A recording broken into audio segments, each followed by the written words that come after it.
Hello, everybody. This is Teacher Milena speaking. I am very glad to have the technological resources at hand to record the lessons of this week so that we don't get too behind in the subject. I apologize if you listen to some background noise during the recording. To start this lesson, I would like to remind you the importance of having read the chapter number 4 of Principles of Language Teaching and Learning book that I provided you some weeks ago.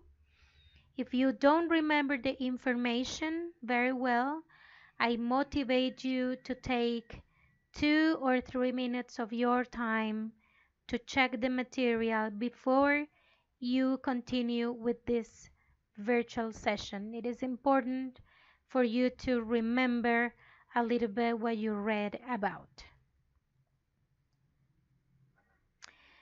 So continue with the lesson, and as you may remember, we discussed about 3 types of theories last class. John Watson's behaviorism, which refers to prediction and control of behavior. We studied also the characteristics of classical conditioning through Albert's experiment, if you remember.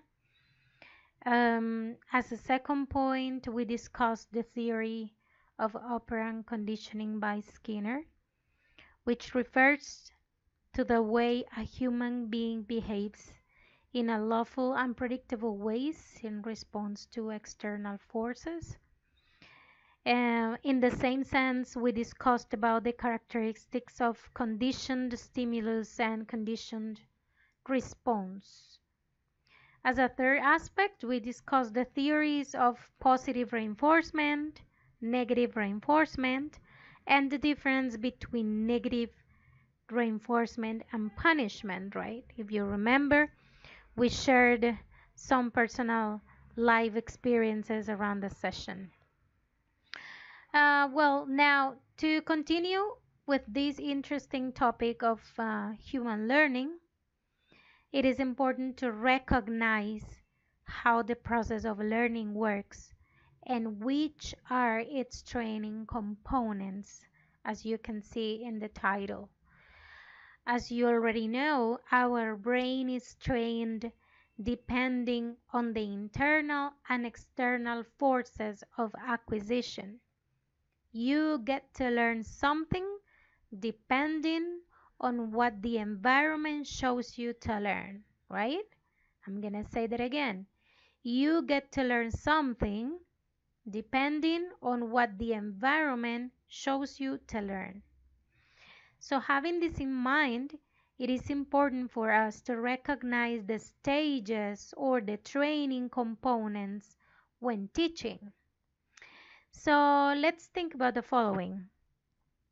If you are asked as a teacher to teach a lesson, there are some stages you need to think about before you enter to the classroom, right? That is called planning before teaching. So let's see the 5 steps of this process. In the step number 1, we have the entry behavior. The entry behavior determines what is already known, what abilities are possessed to build upon. In few words, you need to check the background knowledge, right? As a second step, we have goals of the task. In this second stage, you need to state specific objectives which will lead you later to assess if the teaching plan worked or didn't work. You set the objectives, and after you teach, you check the goals again and see if they were reached or not. As a third step, we have the method of training. Based on the entry behavior and the goals you set up, consider what to do to teach. What is your methodology or your strategy to teach? It is very important to consider the alternatives of failure in this stage. Remember, not all the students behave and learn in the same way, so that's why you need to check the alternatives to failure in this stage. As a fourth step, we have evaluation procedure. Here's where you determine the fulfillment of the goal. Were you able to achieve the goals or not? How to evaluate the knowledge. How to do that. That is the step number 4. And last but not least, we have the step number 5, which refers to the maintenance. How to maintain long-term and repeatable learning.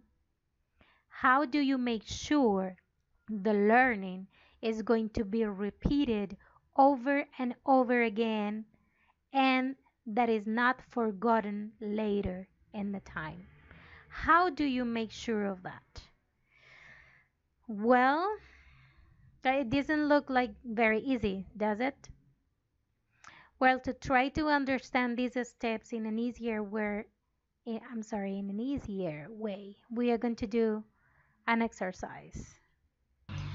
This is the activity number 1 you need to get done.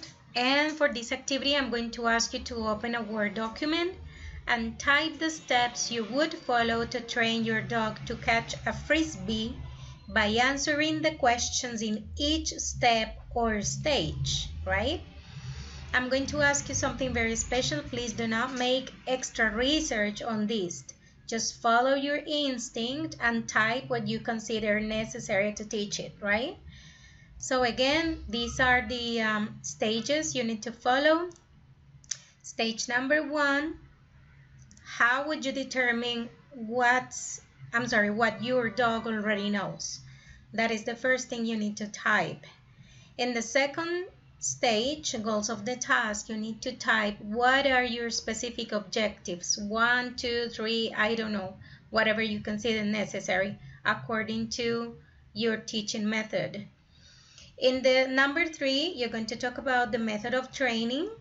So you are going to take into account the entry behavior information and the goals you set up and determine how would you go with the training process. What is your plan to teach your dog how to catch a frisbee? And then in the 4th stage, we have evaluation procedure. How would you determine if the dog learned or did not learn what you taught him? In the 5th step, the last one, it's maintenance. So how would you check if the training was maintained or not, right? So in the Word document, this is more or less how it should look like. Type your name, and these are the stages, enter behavior. To determine what my dog already knows, I would. Then in the second stage, you're going to determine that you're going to set the goals that you would follow. Then the method of training. To start teaching my dog, I would plan the following. If you want to do it step by step, or if you want to write a paragraph, it's up to you, whatever you consider more comfortable to you. Number 4, evaluation procedure. To determine if my dog has learned or not, I would do the following, blah, blah, blah. And then in the number 5, to maintain this knowledge, I would do this and this and this and that, okay? So I'm going to please ask you to pause this video until you get this activity done, okay? So again, do this activity, pause this video, do this activity, and then you will get back to it. Hello again. If you're back in this video, it's because you have done the activity number 1. So after you have typed the information, I'm going to please open your extra information file that I attached to this virtual lesson. I want you to please access to activity number 1 and paste the information you have just written in your Word document. Remember that any virtual work you do, it is important to first save it first in a Word document and then paste it in any website you want to do it. right? So I'm going to show you very quickly the document you're supposed to open, which is this one, extra information sheet. This is a well-wisher activity, and you need to click here to access to the link, right? And this is the web page where you will get. I need you to please paste the information that you have already created. Now, this is my participation. To create your participation, you need to double click outside this box, and then you will get a new one, which is yours, right? You can add any information you consider necessary, and these are the editing tools for your task. Please pause this video until you get this activity done. Hi, welcome back. How was activity number 1? Was it like that easy? I bet it wasn't, right? Follow this reading with me, please. If you have done activity number 1 appropriately, you will see that somehow a simple task becomes quite complex when answering and planning the questions and the steps to follow to get into real learning. It actually requires considerable expertise in the field. If we talk about human beings learning a second or a first language, the task is, of course, much more complex than you believe. Now, getting into the variety of theories of how human beings learn, let's consider first, and once again, 2 general definitions of learning. Number 1, learning is acquiring or getting of knowledge of a subject or skill by study, experience, or instruction. A second definition by Shagrill says, a relatively permanent change in a behavioral tendency in which the results should be reinforced or practiced. I like the second one better. What do you think? Let's read it again. Learning is a relatively permanent change in a behavioral tendency in which the results should be reinforced or practiced. Interesting, and I believe it's more complete than the first one. What do you think? Let's analyze Grill's definition once again. Learning is a relatively permanent change in a behavioral tendency in which the results should be reinforced or practiced. In which the results should be reinforced or practiced, right? That means that after you teach something, it is absolutely necessary to reinforce or practice the knowledge you have shared. Do you remember this periodic table in high school? It was very, very hard to me actually. The periodic table of the chemical elements is a tabular display of the 118 known chemical elements organized by selected properties of their anatomic structures. The elements are placed in specific places because of the way they look and act. Did you remember that? That they were organized in this way because of the way they look and act? To be honest, I didn't remember that. And to be honest, I may remember maybe 3 or 4 elements from the periodic table.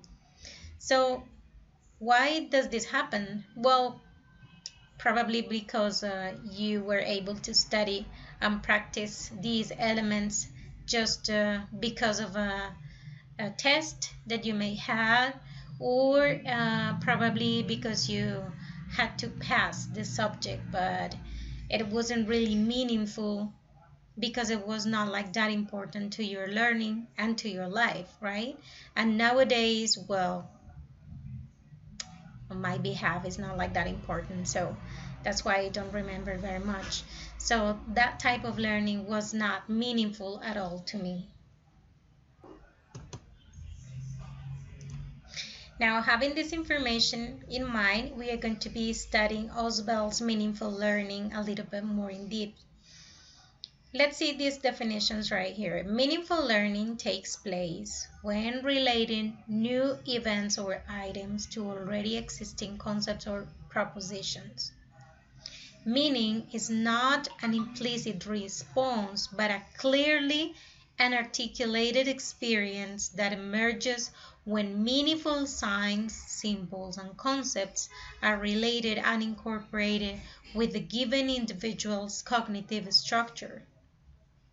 This relatability causes acquisition of new meanings, which is knowledge, retention, psychological organization as a hierarchical structure, and the eventual occurrence of forgetting, right? So what happens if you keep working with your dog on how to catch a frisbee? If you do it every day, at least for 20 minutes, your dog is going to be finally trained, right? So that's why the dog starts relating the signs, the symbols, the body language, the concepts, and everything you teach so that the dog is able to actually remember and learn how to catch a frisbee in the way that you teach him.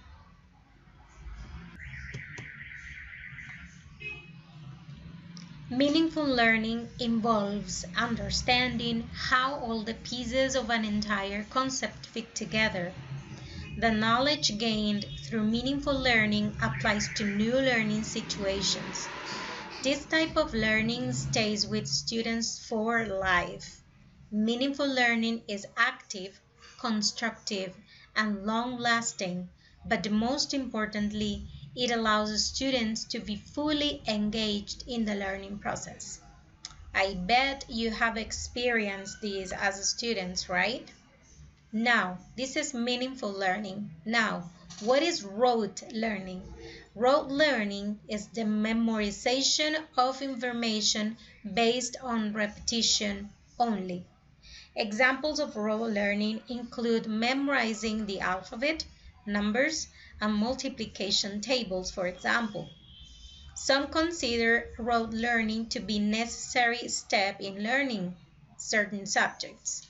Memorization isn't the most effective way to learn, but it is a method that many students and teachers still use. A common rote learning technique is preparing quickly for a test, also known as cramming, right? So, well, we have experienced that actually as students many times when you just have to memorize a list of words, a list of expressions, and then give a test or give an oral presentation, right? But then if you don't use this knowledge anymore, it will probably disappear from your knowledge. So having this in mind, remember that we have studied three concepts already: learning, meaningful learning, and rote learning. And of course, the characteristics of each concept. Now let's see the advantages and disadvantages of meaningful learning. Meaningful learning helps students achieve success in the classroom by encouraging understanding, not memorization.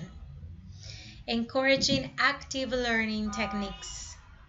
Focusing on the outcome of the learning process and relating new information to prior knowledge. What do you think about this? I think it's absolutely true. It is necessary not only to transfer the knowledge, but also to put it into practice in a meaningful way through techniques, the understanding, the comprehension of the knowledge, relating new information with the previous one, and not doing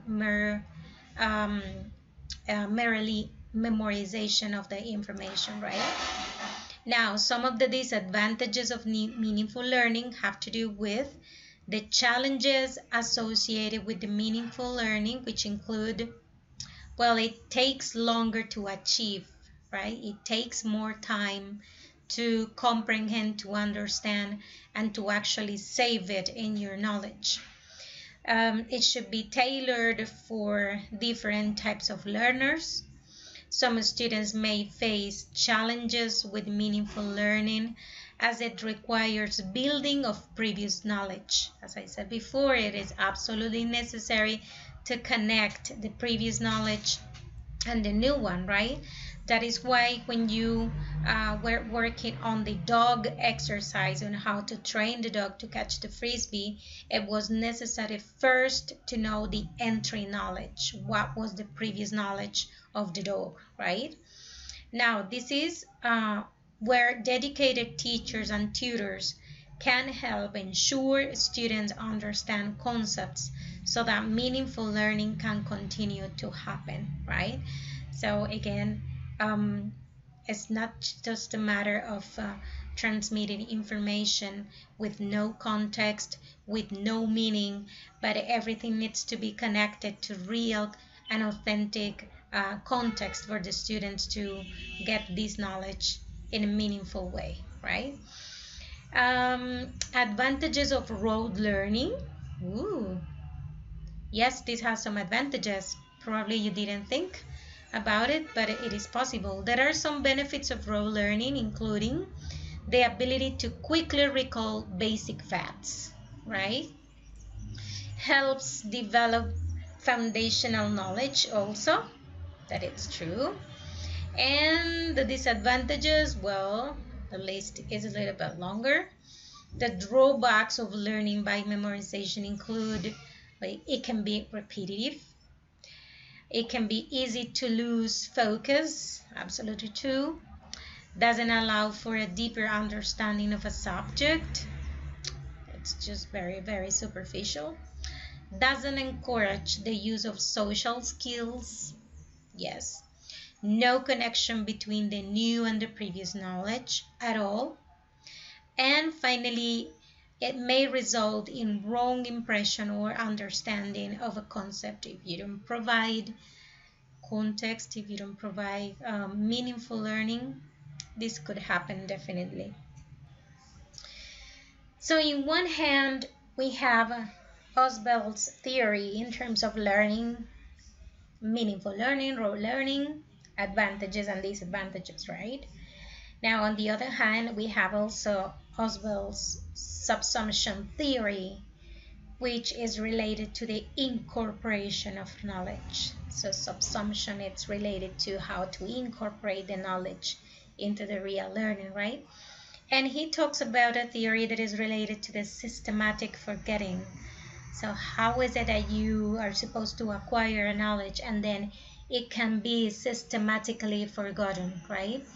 So I am going to ask you, please, to pause this video for about 2 to 3 minutes and see the image that you have here with these little triangles.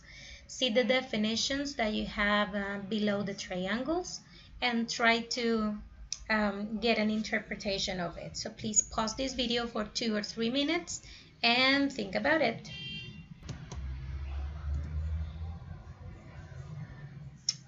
Okay, now this is called the building block analogy. Using this building block analogy, one might say that a structure made of blocks is made of little individual blocks, right? Well, in this case, triangles. It is like a building made of bricks.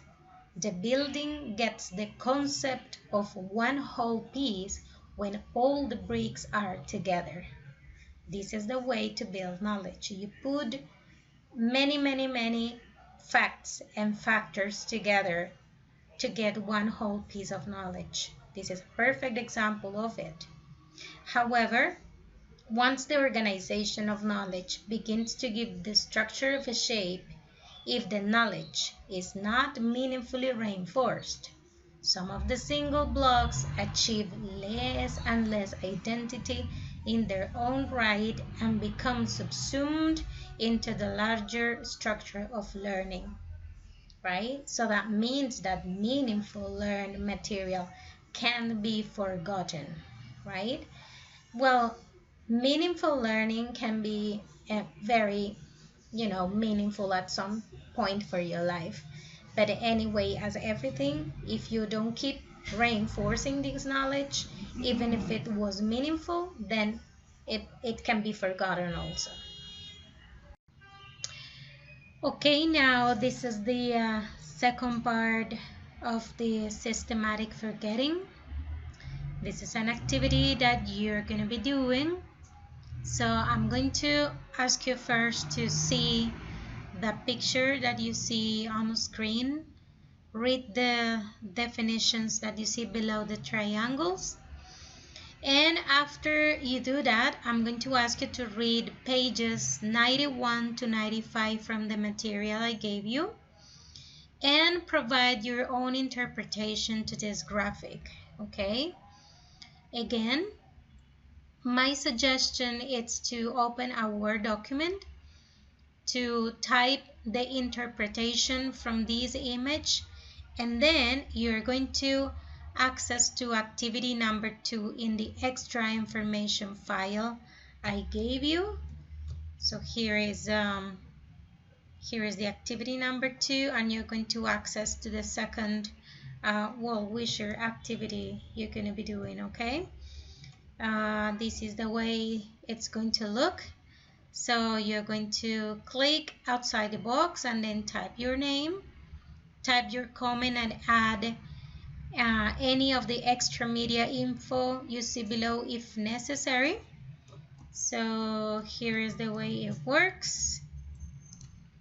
You click outside and here is the media, the extra media you have available. You can upload a picture or add a link or whatever you want to include, right? Once you finish typing your comment, click once outside this box to save your participation, right? And to create a new participation, click twice outside this box, right? So you have this one, which is mine. And if you want to add your participation, click twice, then you will get your own chart, okay? One special activity, extra activity you need to do is to read somebody's comment and then add your own, okay? So here, this is the space to do it, the spot, and once you type your comment right here, you're going to click on this arrow and then your comment will appear, okay?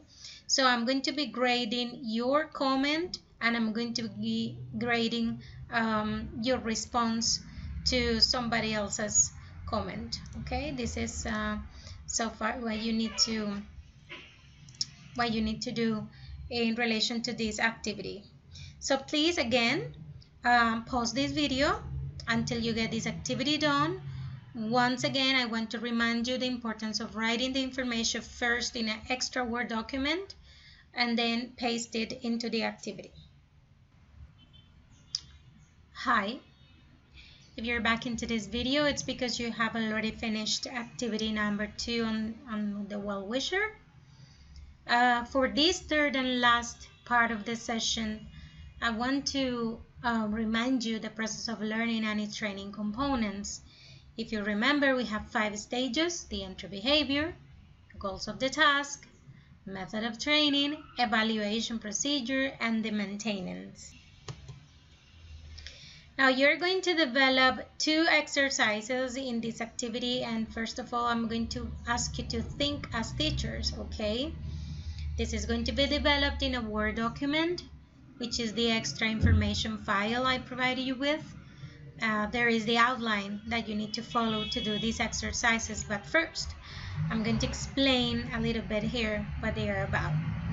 In the exercise number 1, you're going to write what are some of the things that we can learn by rote without reference to cognitive organization. Do you remember the meaningful learning, the rote learning?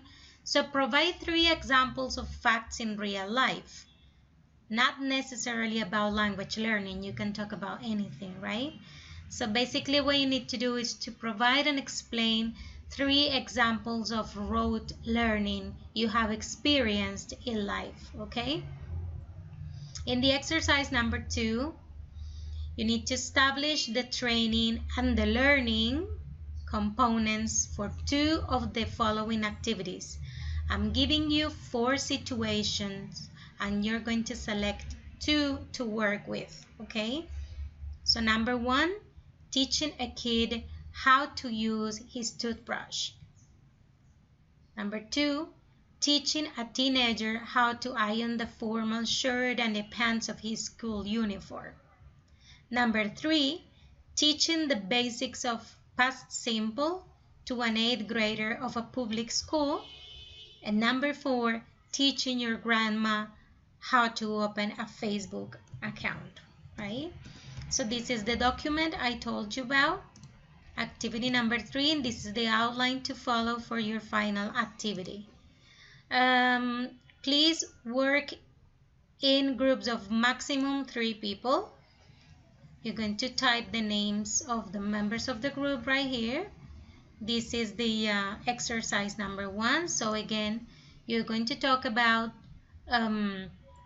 some examples of rote learning you have experienced in life, and click here to see some examples and get your own for this exercise. You can see some samples of rote learning right here, and here you're going to type the 3 examples selected according to your experiences. Okay, this is the first exercise. This is the exercise number 2. So again, remember training dog exercise in the Well Wisher page. It is similar to that one, but more complex, as you need to evidence how the meaningful learning will work. Establish the training and the meaningful learning components for 2 of the following activities. So again, you need to select only 2, right? I already read the 4 options. And then here, you can write the steps, you can write activity as a step-by-step activities or as a narrative, okay? So here you're going to type the first option you chose. For example, if you chose teaching your grandma how to open a Facebook account, then what you need to do is to put this information right here, okay? And then establish the steps in each of the stages, right? It's pretty similar to what you did to the training dog activity. And then you need to do the same thing here. Choose a second option, write it as a title here, and do the same activity with the stages, okay? Now, once your document is ready, name it with the 3 names of the members as in the example, right? For example, well, your name, and I will appreciate if you also write your last names, please, okay? Same here. And same with the third name, so that is easier for me to identify you guys. Then only one of the members should upload it to the following Drive file, right? So it's pretty easy. You just copy the link and then you paste it right here on the internet. You need to have your Gmail account open, and then you will upload your document. Okay, guys? So this is pretty much the final, the very, very big final activity you need to do and send it to me, okay? And well, this is the final activity for this virtual session. I hope you guys were able to learn concepts more in deep. That's maybe you have heard before about these concepts, but probably not in this deep way, right? So this third final activity will give you a very, very deep understanding on the types of learning and how human beings learn, okay? So this is the end of this video. I appreciate your time. And remember that once you finish this video, you have already done 3 activities. Well wisher number 1, well wisher number 2, and then the activity number 3 that I sent you with the outline in the extra file document. I appreciate your time, and I will check the document in the deadline, which is this one right here. Just want to remind you that the deadline is for May the 10th, 7 p.m. So you have plenty of time to finish your activities. Thank you very much for listening, and I will see you soon in class. Bye. Thank you.